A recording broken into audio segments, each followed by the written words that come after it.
Episode 13 is brought to you by the following Big Dog tier members: Teresa Althouse, Mandy, Jenny Young, Doreen, Ashley Bowles, Elizabeth Dury, Kathy Reedman, Trisha Mills, and Lindsay Knoll.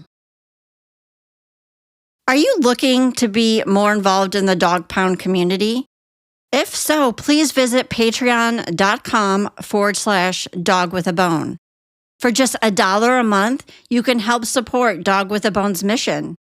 Please visit our page to learn about the multiple tiers that will give you access to behind-the-scenes content, outtakes, documents, photos, videos, and live monthly events with me. I thank you for your continued support and consideration. Warning: this episode contains adult content and listener discretion is advised.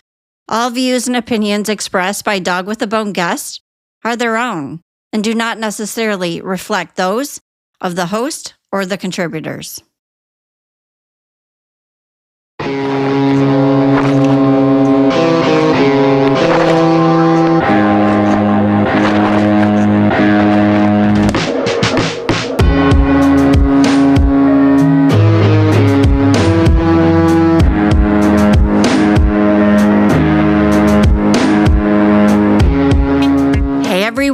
And welcome back to Dog with a Bone. If you have not already, please join our Dog with a Bone discussion Facebook page, where you can meet other listeners and discuss the episodes as we move through the season. There will be a ton to talk about. Also, if you haven't already, don't forget to subscribe to Dog with a Bone on Spotify or wherever you listen, so you get notified when episodes are released.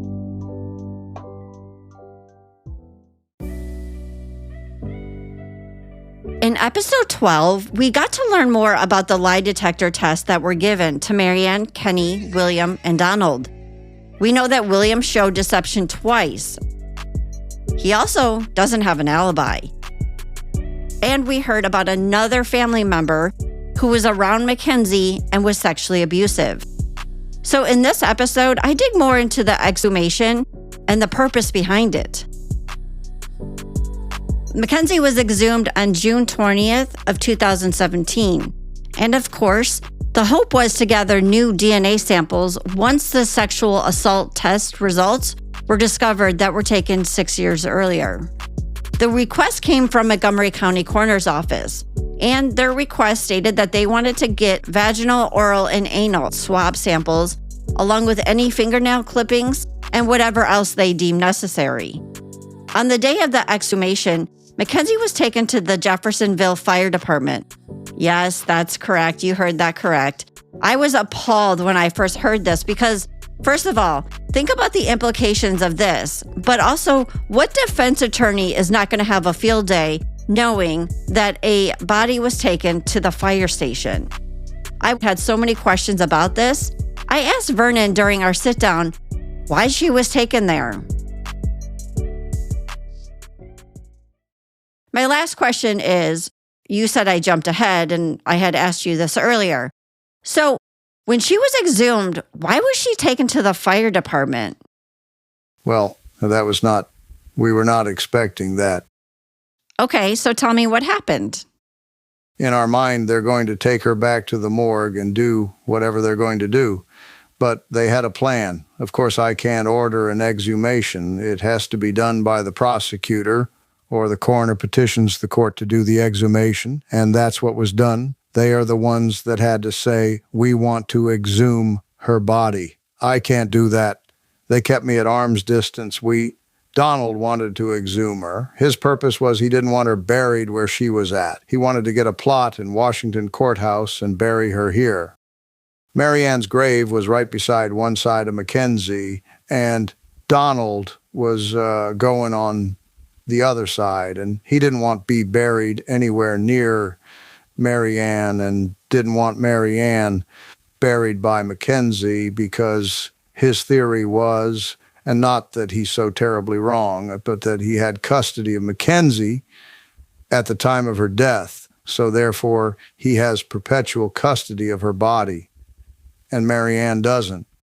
And my understanding that Donald was going to be on one side, Mary Ann was going to be the other side, and Donald kept saying it was expensive, like $700 or $800, to exhume the body or to bring the body up to move it to another grave. And of course, Donald didn't have the money. And so, if you had to do an exhumation, the county has to bring her up. And since the county brought her up, they can take her to Washington Courthouse to bury her. Donald said, I want her taken to Washington Courthouse to be buried. The prosecutor says, that ain't going to happen. She goes back into that grave. Whether the prosecutor said, I don't have the authority to move her because that's a different function, but we're not going to pay to buy another grave. Now, we did buy another casket and put her in a new casket, but she went back into the grave that she came out of. It didn't make Donald very happy. Vernon then goes into why Mackenzie was taken to the fire station. I'd have nothing to do with what they decided when we got down there. I'm saying they're going to take her back to Montgomery County. Here's your route. Go on, folks. But what they decided, we're going to take her to the firehouse because there's no reason to take her to county because they were not going to do a complete autopsy. They were only going to test for whatever they were going to test for. And I don't, off the top of my head, I can't tell you what they actually were going to test for, but it was not going to be another autopsy. So they didn't have to take her back to the morgue to do a forensic autopsy. They could have done what they did at the gravesite. Wouldn't that be better than taking her to a fire station? That's a fire station and dirty. That fire station was not dirty. Well, just if you're in front of a jury. Your perception there, it was a sterile. They made that sterile. They did? Yes, they could have done an autopsy, a complete autopsy in there. I wouldn't want them to do a surgery in there. That is a garage. But once we knew that's where they were going to do it, that's where they wanted to do it, we had the whole thing cordoned off, had curtains up.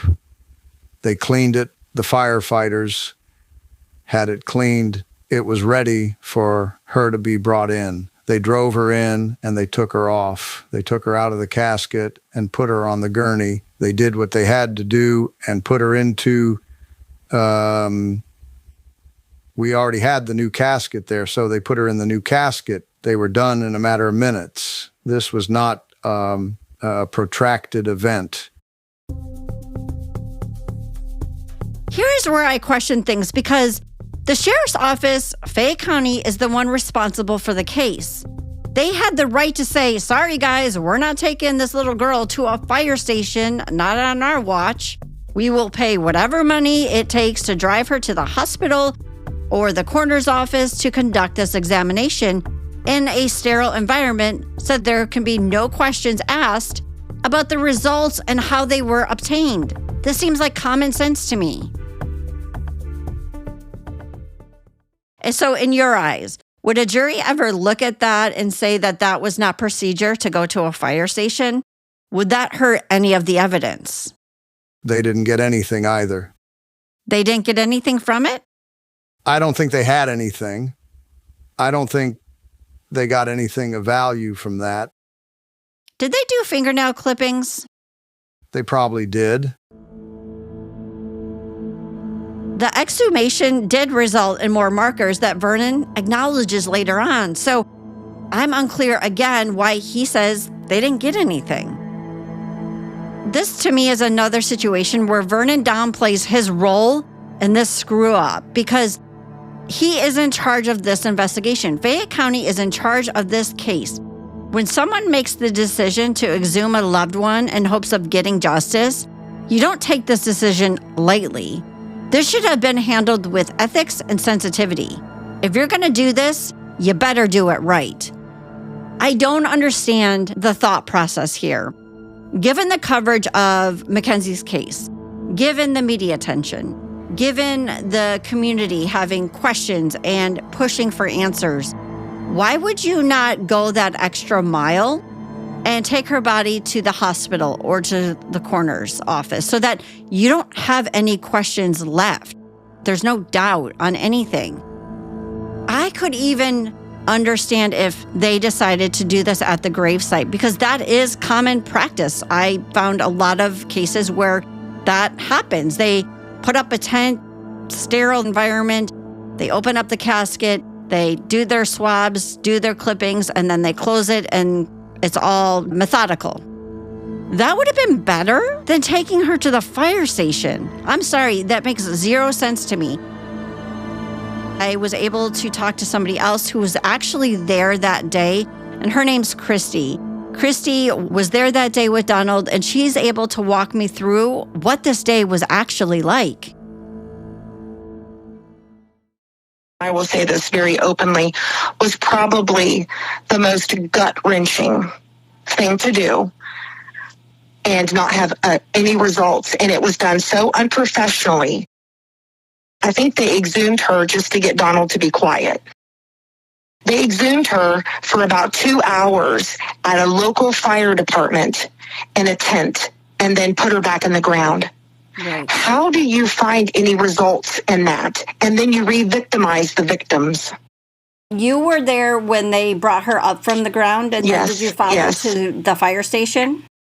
With Donald, yes. Okay. And when they said that we couldn't go in, and Morrow Funeral Home was there, they put her body in a special bag, an exhumation bag, to try to preserve everything they could for this potentially happening. Because even the morgue and the coroner, as well as the funeral home, felt like this was foul play.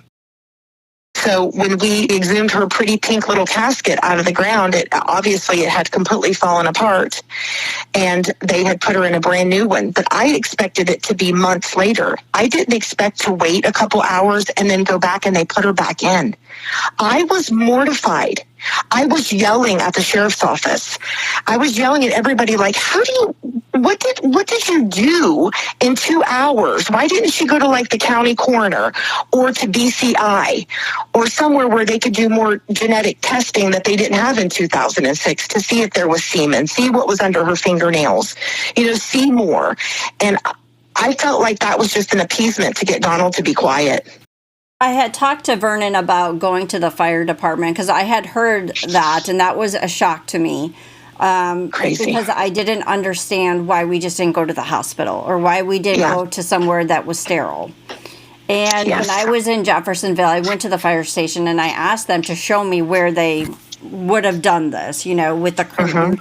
And they're telling me that a curtain was pulled and it was sterilized and they had everything set up so that, it doesn't take long to do swabs. Like they were swabbing just those areas and then put her back.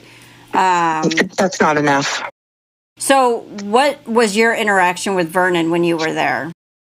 When I went up to Vernon, I shook my head and I said, I've known you a long time, but quite frankly, we have re-victimized him. What in the hell could you have possibly done at a fire department in a tent for 2 hours to make this case be any better? I don't recall Vernon saying much to me at all. I remember him looking at me like he didn't really have a lot to say.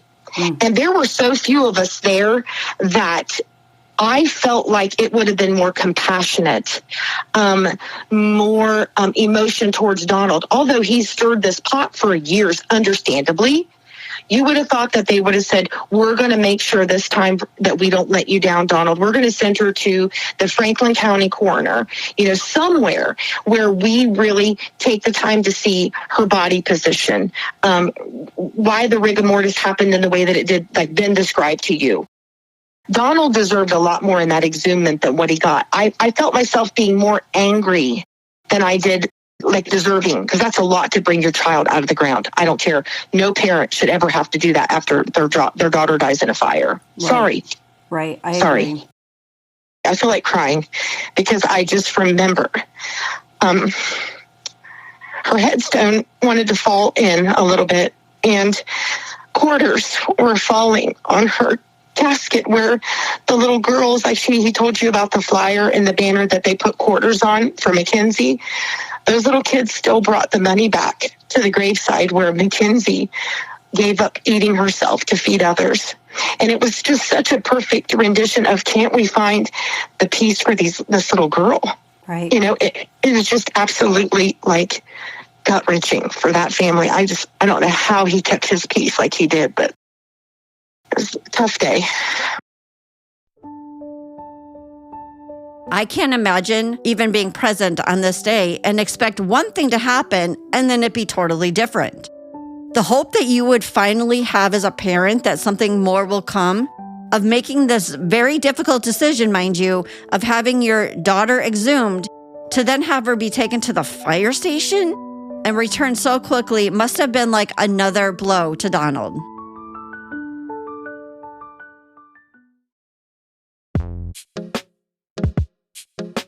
When Mary and I were on our second trip to Jeffersonville, we visited the Jeffersonville Fire Department and we asked for a tour of where Mackenzie was brought to get an idea of how clean this environment could have been. Can you show me where that is, where she would have been? There's a curtain that used to be up. So the curtain is not here anymore. I believe the curtain that you are referring to. Can you show me? Yeah, there's no curtain there anymore. Show me where it would have been. So it would have been on that back wall right there. Show me where they would have taken. I don't know where exactly. No. But if there was a curtain, there's a cable that runs across there, right? And they would have slid that across. That track? The one that goes all the way through? And you see the cable right there with the hooks on it? Yeah. Yeah. Oh, yes. It would have been, Yes. and that goes all the way across. Okay. So what that was a wash bay, and that curtain could go across there without splashing water on all the other trucks. So they could have pulled in there with the curtain and then done it there? Mm-hmm. Yeah. Now, does this look the same? Other than the curtain is gone, yes. So besides the truck not being there, that's what it would look like? It would have been empty before. Right, Yeah, just yeah, like that. Yeah. And that's like the first time that's ever happened, right? I'm not sure. I would say, since I've been around, yes. Which I think I was on the department then, but there was no people. There was only one person from here that was even aware that took place. That was a very, just law enforcement ordeal. They just needed the building. So the doors were actually locked, and nobody was allowed in. If there was a fire run, the trucks were to be pulled out, and then you can just take off from there. Nothing happened during that time, but yeah, it was a very, private moment, I guess. Mm-hmm. Well, we're trying to, you're exhuming for DNA, right? So we need to make sure it's Sterile. Yeah, so. Because I was like, why are we at a fire department? Yeah. And not in a hospital. Yeah. In a sterile environment. Yeah, that definitely. Like a coroner's office. Yeah. That's why I'm like, well, I don't, and I asked Vernon that because I'm like, why would you do that? So you went and interviewed and talked with Vernon? Oh, yeah, for 3 hours. Yeah. Was that today? No, that was last time. Oh, gotcha. Yeah, that was interesting. And he said, it's sterile. Yeah. Okay. Yeah. Yeah. Well. That's what we said. That's our reaction too. That's a fine reaction. No more said. I'll just describe Jacob's expression is pretty much what you can expect. A sideways glance and maybe an eye roll when you say, yeah, okay. Pretty much all of our responses. And I want to go back to my interview with Vernon now because I wanted to ask him if we could exhume Mackenzie again as a last resort in hopes of obtaining more samples in a more conducive environment than the fire station and run these samples through a private lab if we have given enough advance warning. Well, there would be no purpose here. They would never allow that. This county, there's only been 2 exhumations by court order in Fayette County ever. Why wouldn't they do it again? What would be the reason not to do it again if we wanted to get a hair sample or touch DNA? We know that doesn't exist, that the body was damaged by the fire and it was not embalmed as thoroughly as a uncompromised body would have been, because it was a lot of damage to the body and suffered damage being in the grave and underwater. What happened with that? It's just a swampy area. Is it? You're going to find that in any kind of, you can do any exhumation. You better be prepared because water gets in almost every grave. Does it really? That common? That's normal? Well, that depends on the type of vaults that you install. Cheaper vaults are just cisterns. They hold water rather than keep out the water. Vernon is explaining to me why we would not want to exhume Mackenzie again because water had gotten into the casket, into the vault, and that the body was not in good condition. However, I want to share an interview that Donald recently had with Keith from the Morrow Funeral Home, who was present at the fire station when that casket was open. So I talked to Keith, who was with the funeral home, and I asked him some questions about Mackenzie's exhuming. He had told me that he was the one that picked up Mackenzie at the hospital and took her to Montgomery County. And he can't remember a lot of things, like who all was in the room, but he does know there was 4 people in the room plus him, which made it 5. I asked him about if Mackenzie was wet, and he said that Dr. Gay made him a comment to him, and it caught him like way off. And he was kind of like mad about what Dr. Gay said. And what it was, Dr. Gay looked at him when he come in to get Mackenzie. He couldn't remember Mackenzie was inside of a bag, and they unzipped it. And he looked down, to see Mackenzie, that making sure, who he was taking, or if she was on the table, and then they put her in the bag. But he had made a comment. He looked at Keith, and he had said to him, "You can fix her up." He said, when you deal with car accident victims or something like that, but when you looked at Mackenzie, like he said, she was burned. Her skin was all, falling off of her in certain places and stuff. More or less, he was saying that with his profession, being a coroner, he should have never made a remark like he did about Mackenzie. I even told Keith, when I saw Mackenzie for the first time in the casket, he did a beautiful job. He really did. Mackenzie looked like Mackenzie. And we even agreed that it could have been an open casket. I even told him I wish I would have. I wish I had just left it open. And I said that way the mother and them would have been able to see her. You know what I'm saying? And that's when he went in and he said, well, I ain't too happy with the mother actions that day at the funeral home. He said, well, when I got there, her and Kenny were sitting down at the steps and they were kissing and hugging and laughing and dancing, even was like play dancing. He said, and I'm sorry, but that was my daughter inside that funeral home. I would not be outside kissing all over a guy, laughing and giggling and dancing. It's so disgusting, and dancing and having a good time. Because Yes, they were planning their trip. Yes, and like he was saying, like she was celebrating. It was like a celebration, like, hey, one's gone. At the exhuming, I asked him some questions about that. I said, well, Vernon told me that she was bald. And he's like, no, she wasn't. And I was like, I know that because I saw the pictures. And he's like, yeah, she had a head full of hair. And I said, well, then you remember I talked to you at TSC years ago about this, where Vernon was telling me she was a skeleton or something. He's like, no, she wasn't. He said, Donald, I'm the one that put the suit on her. I know how she was preserved. And he said, when they cut the suit off of her, it looked like she just came out of the fire within minutes. I mean, her skin was pink.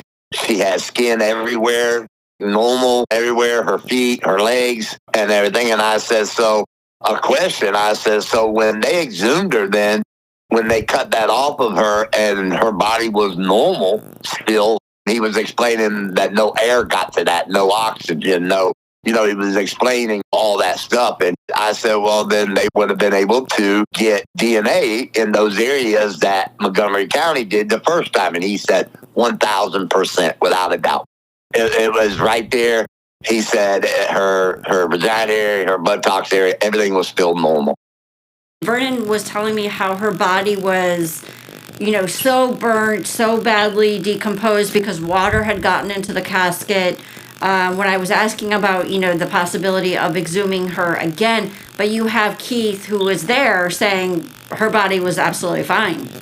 Yes, 100%, except for a little bit of her face and her arms and her hands, which I saw those photographs. Mm-hmm. I saw the photographs of her arms and her hands, but they did take photographs, actually, of the rest of her body. I just didn't get those pictures. Right. But you have somebody who was there who was saying, no, her body was pretty well preserved. Just to clarify, Mackenzie was wrapped in a protective suit at the time of her burial in case they needed to do exactly what happened, exhume her. I asked Vernon again about the markers that were obtained from the exhumation because my thought is, let's try to do genealogy. Are there any samples left? So the first one would have done whoever Montgomery County has to do it, and the remainder of that swab was destroyed in the secondary test that was done by BCI. So now we have 5 markers. I believe that's the way. It was usually 3 or 4 or 4 or 5. I'm almost thinking that it was 4 markers and it became 5, and that's where it stopped. It's at today. But he kept saying, we want this person tested and this person tested. Then John will tell you this if you talk to him. I'll let you guys talk. We would have tested everybody in the world. But they said, time out. That's not going to happen. If you have a suspect, we'll test. We're not going to just randomly test people before we come up upon. It's just not going to happen. We don't have those kind of resources, and that's not reasonable. So there was additional people that were tested, just clear. For example, the funeral home employee that transported her from point A to point B and back. We went by and said, take the swab, and he was, get me. I don't want to be part of this situation whatsoever. There's not anything wrong with that. And he was eliminated. Mossberger was eliminated. The Potters were eliminated. Donald was eliminated as a contributor of the semen. Everybody was eliminated. Matter of fact, they came back and says, don't send us any more Mossbergers. Don't send us any more Potters, because if one Potter is eliminated, they are all eliminated.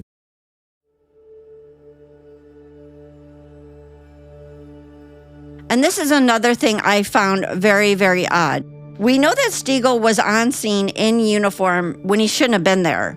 Stiegel lived close to Marianne and Kenny's house. Stiegel has 2 sons who would hang out with William. So logic would tell me, why not test them? Donald, from the start, had been suspicious about Stiegel and wanted his DNA tested and compared to the sample that was found on Mackenzie. Vernon and Stiegel never took Donald up on this offer. You have to wonder why. According to all Vernon has said about Donald, if he had the chance to shut him up and prove Donald wrong so that Donald could stop focusing on Stiegel, wouldn't Vernon do that? Wouldn't Vernon test Stiegel DNA? Now that Stiegel's dead, they can test his sons. Everyone keeps saying the dead can't talk. Well, yeah, they can.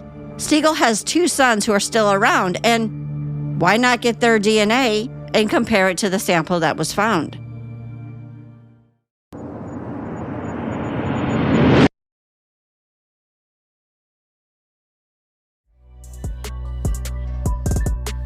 I want to share more about what happened when Stiegel died and a visit that Vernon made to Donald's house shortly afterwards to let him know that Stiegel had died. You have to wonder why Vernon felt the need to notify the man who was constantly in battle with Stiegel and wanting his DNA. That's why I keep trying to tell everybody. There's a reason behind Mike Stiegel. The reason why I said, what sheriff calls a guy at home and says, hey, did you hear the news? And I say, what news? Oh, Mike Stiegel passed away. Why would I give a rat's ass if this man passed away? He's nothing to me. And then the only comment I made to Vernon was, because they like to put the sheriffs that die in the paper, and then, of course, people say stuff. And I said, if you all make him out to be a hero in the newspaper, I'm going to make him out to be what I think he is. And then that's when the funeral happened. And then, like I said, when I came out on my live YouTube and said, I want touch DNA done on my child's clothes, that's when I brought up the clothes for the first time, before I was told that they were lost. And then I found out they weren't lost. They were destroyed. And then he comes to my house to tell me to my face, and he was so pissed at me. If you could have seen how he directed me, he pulled out in front of my house. He walked up the driveway. I was standing in my driveway with my kids, and he's like, hey, I need to talk to you. Then I made my kids, go in the house. We stood in front of my garage door, and it was about the touch DNA.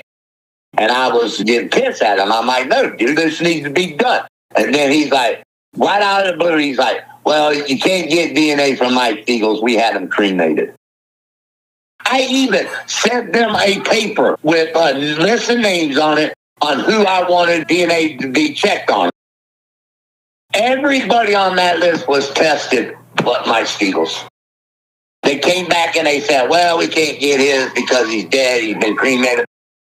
I said, bullshit. You got two boys, two of his sons. One of them works for the sheriff's office, which don't know more, but works for the sheriff's office. Don't tell me you can't get that man's DNA. Here's my call out to both of Stiegel's sons. Come forward and provide your DNA for us to compare your sample to the sample that was found on Mackenzie. Remember, the DNA sample that was taken is not encoded. So if there's an arrest, if something happens, it's not going to hit on the sample that was found on Mackenzie because there wasn't enough markers to put it into the system. Any DNA has to be compared individually to the sample that was taken. It's not already in the system. So my call of action out to the Stiegels, come forward, let's take your DNA and clear it up.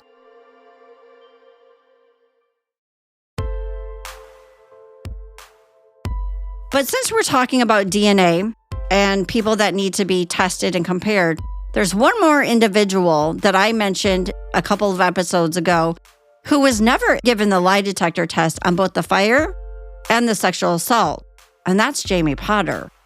Remember, Marianne was frantically calling Jamie that night to come over to pick up pizzas or pumpkin rolls. He was never given a lie detector test on either crime, even though he was in the home just hours before the fire. Jamie had told Donald that he went home after he got his pizzas or pumpkin rolls and said that a deputy came to his door to tell him about the fire. Well, what sheriff's office goes out of their way a mile to tell an uncle about a fire? The family could have called Jamie. And Tanya, the next door neighbor, said that she saw Jamie and Jeremy run out of the Potter's house. So I don't know why we're lying here. In the last episode, Donald had caught when Vernon said that the fire started at 1 a.m. There was no approximately around 1 a.m., between 1 and 1:30. He said at 1 a.m. So when Jamie was talking to Donald, he said he left between 12 and 12:30. Well, this closes your timeline, everyone, and this is why it's important that we need to look into Jamie. Jamie says that he was home and the sheriff's office came to tell him about the fire. Now, if he just left at 12:30 and this fire is at 1 o'clock, that's a very short window. But we know he wasn't at home and that didn't happen because the neighbor, Tanya, saw him coming out of his house. So you have to wonder about the timeline, but also look more into Jamie. And what I want to do now is share more about Jamie's ever-changing story. So Jamie actually puts himself as the last person to be in Mackenzie's room. Jamie actually had a friend over when Detective Brown came by to ask questions about the fire.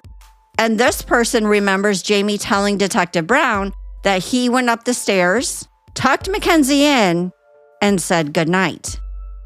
My first question was, why is Jamie in Mackenzie's room? Why is he going up to say goodnight to her?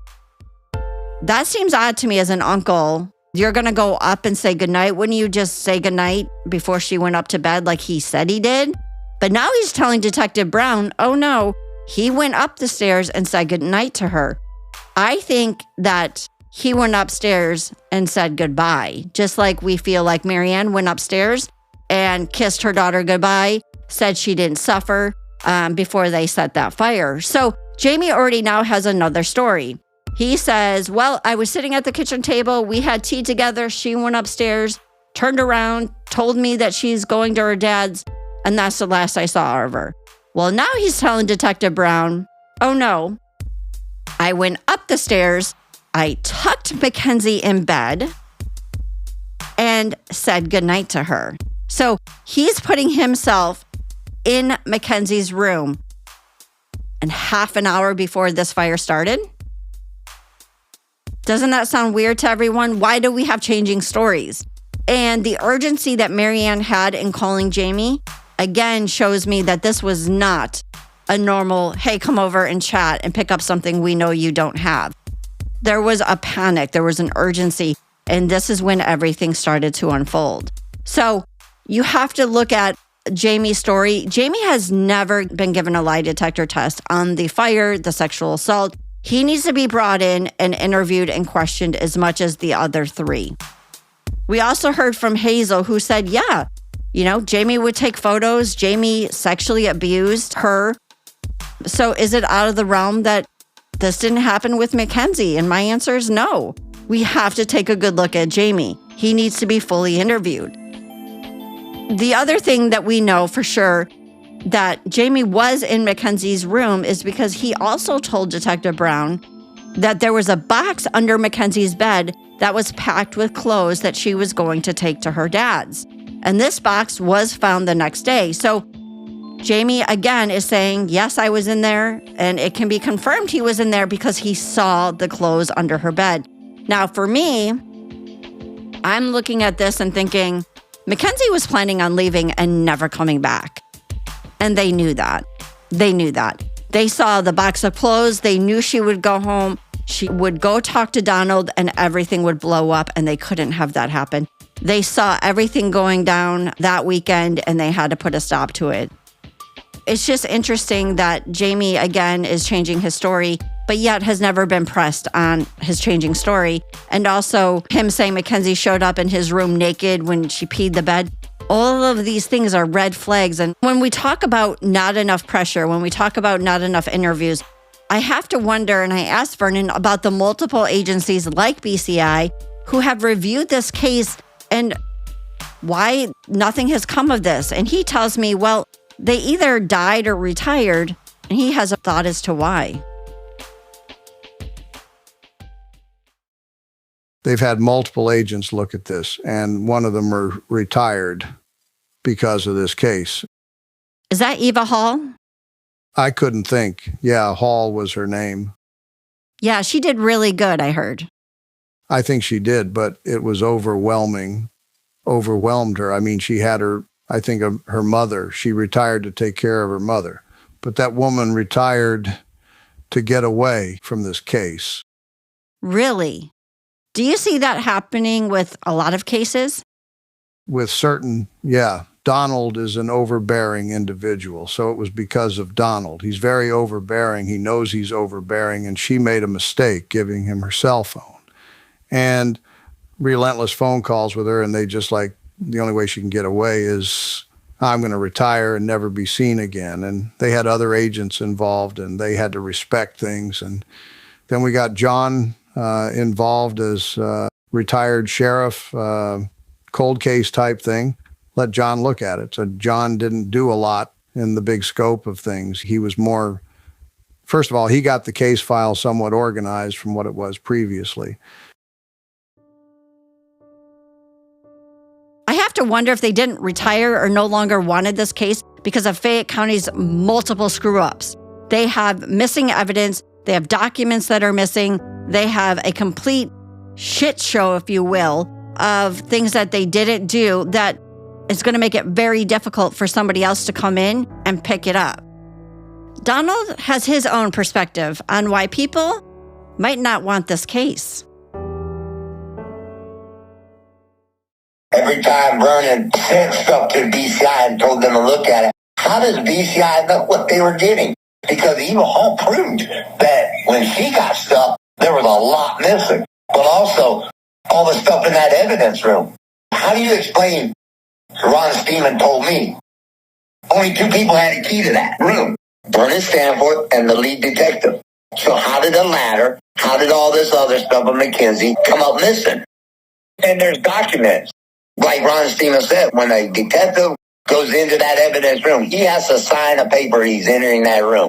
He has to sign if he takes something out of that room. Then he has to sign it back into that room. So how can Vernon sit there and tell me, I don't know what happened to the ladder? What happened to the ladder? Well, and you and I have talked about that already. Even though if he didn't know, what was the follow-up? Explain to me how you found out, who got written up, what did you do to change it? Did you change the locks? Because that's a big deal. So if there's no action to what happened, then that tells me you already knew about the action and you knew it wouldn't happen again.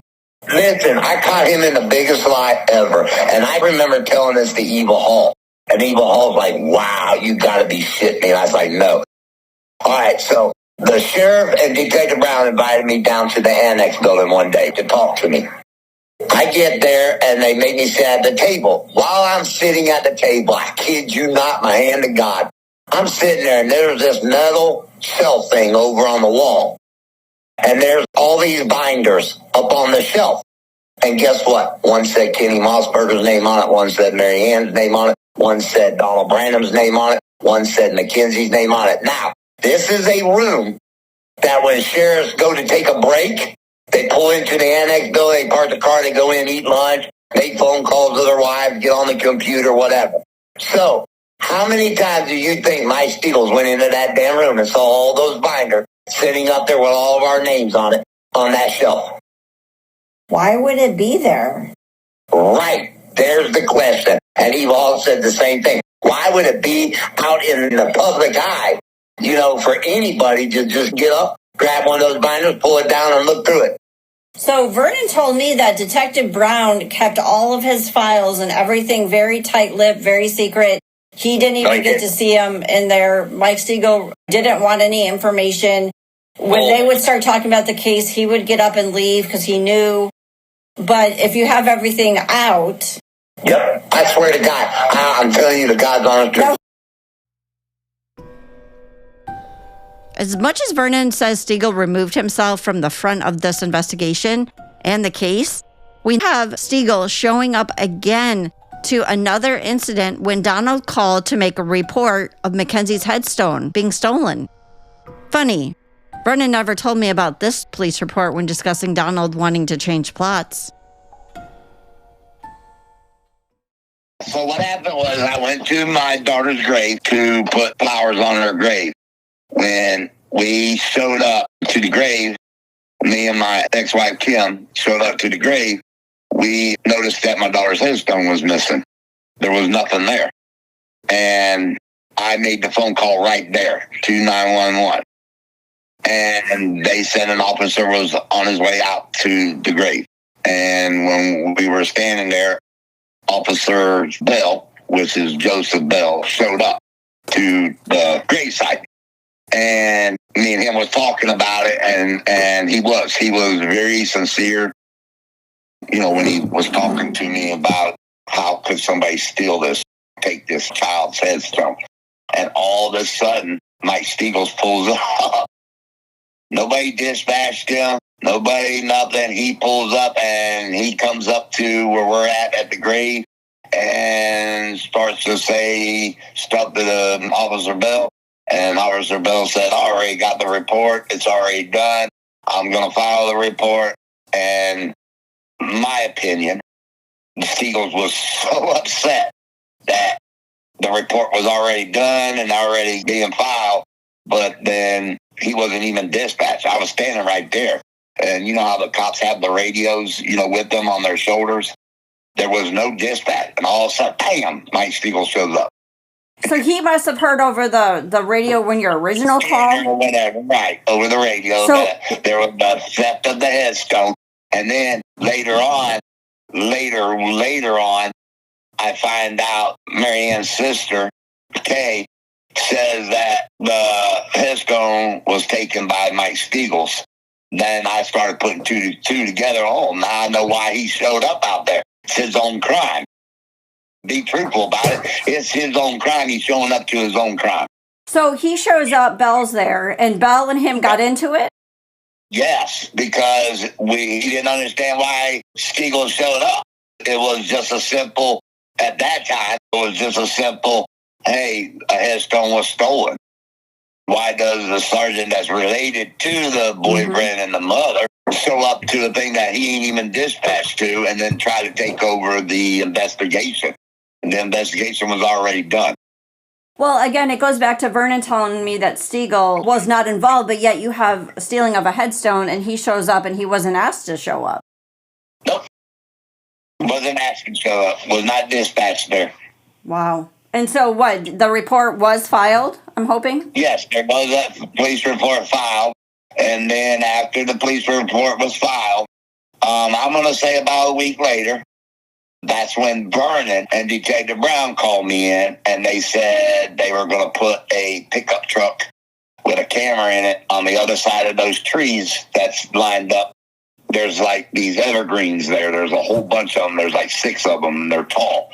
And they put that white truck in, and it was a county truck that they put there. Mm-hmm. And they put a camera in the window where it was shine between the 2 bushes, and they actually called me out there after they did it to show me that what they were doing. Like they, showed me the truck was there. There's a camera. This is what we're going to do.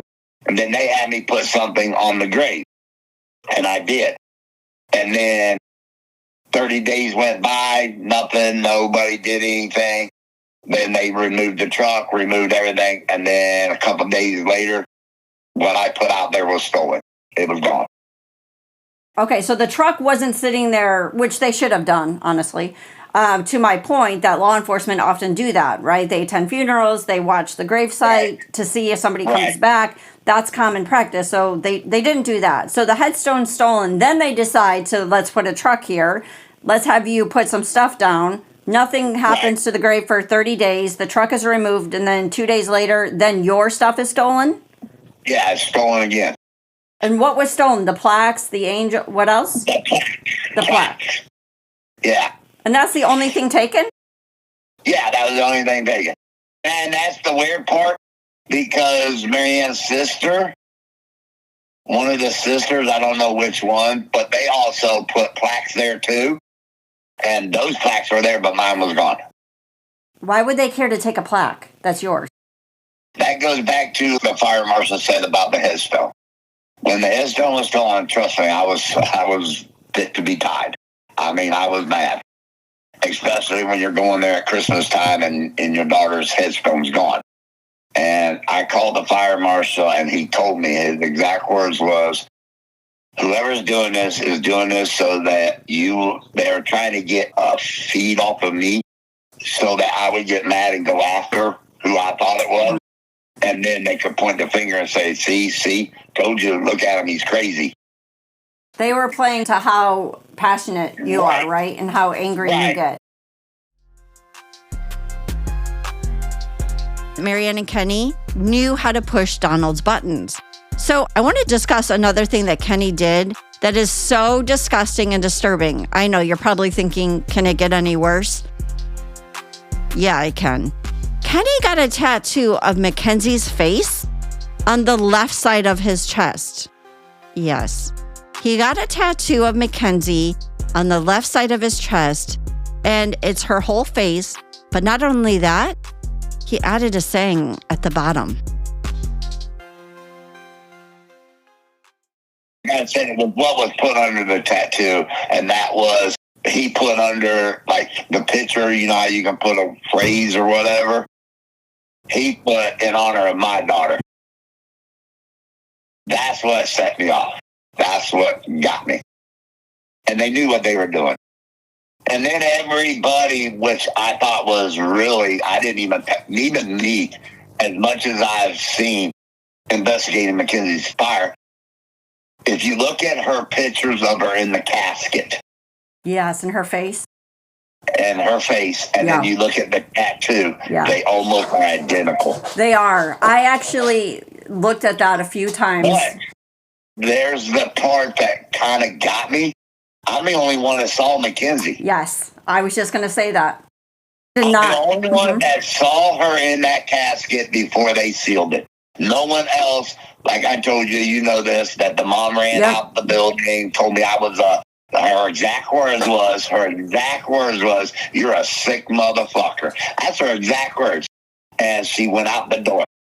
And Dave Morrow looked at me like, wow. I mean, because like I said, if you see Mackenzie in the casket, which I think you have, she's not bad. She's not burnt. You know what I'm saying? No. She looks like my daughter, and so why would you not want to hold, kiss?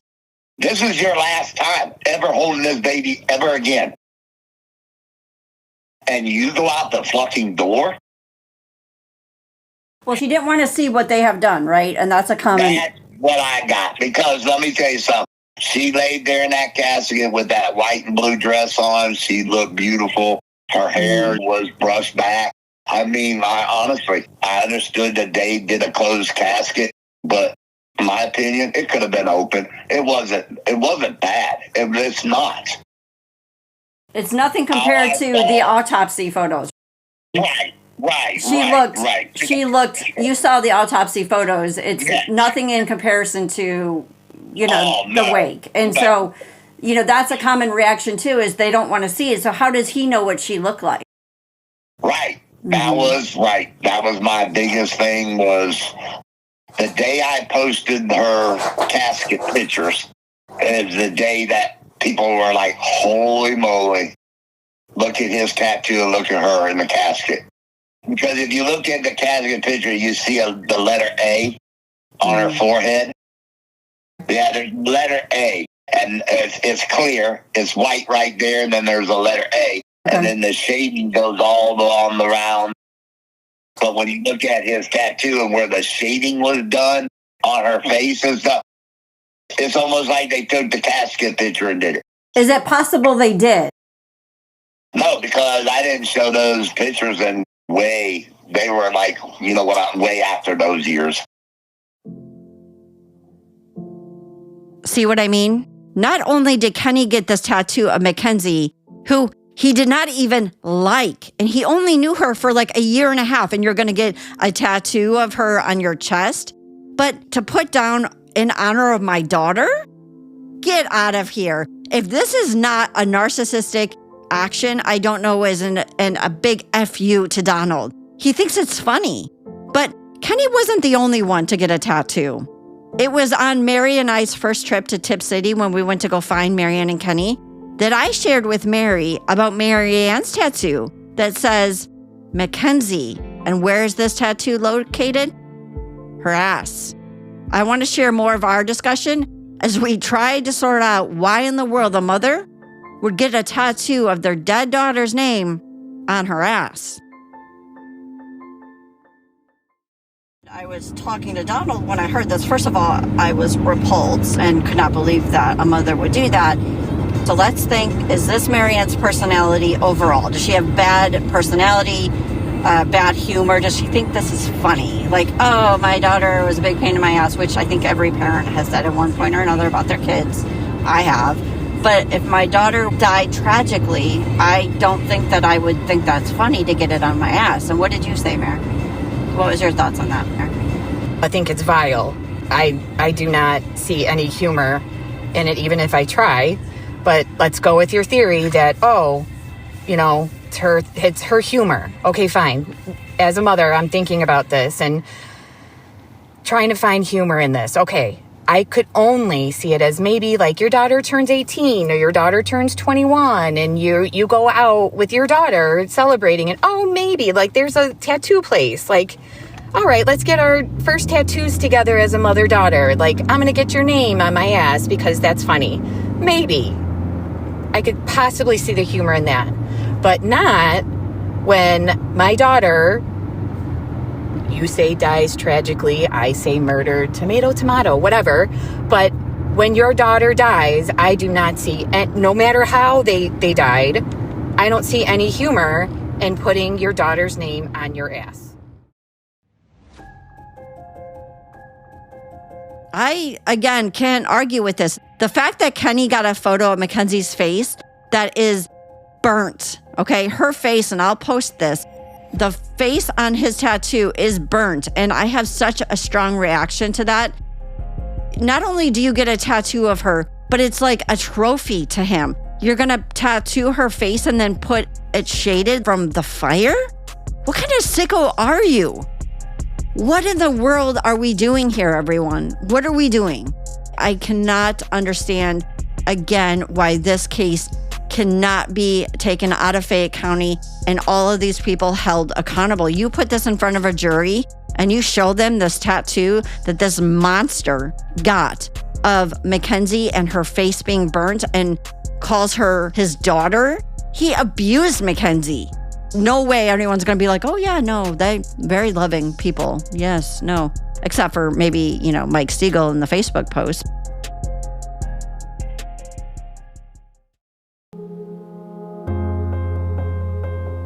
So the question still remains, whose DNA does this belong to? Because there was no investigation into the sexual assault once it was discovered. There was no further follow-up. So we have Jamie, William, and Kenny all in that house, and yet we don't know whose DNA this is. Marianne was in that house. They know who sexually abused Mackenzie. They 1,000% do. So why have we not pushed them more on this? We know that that's where the assault happened and the fire. We still come back around to one of the main questions of this whole case that remains. Whose DNA does this belong to? And why has there been no investigation into the sexual assault once the results were discovered? As we move into the final episode of this season, I'm going to share more of the investigation, a hit that was put on Donald's head, and it's time to review the murder board.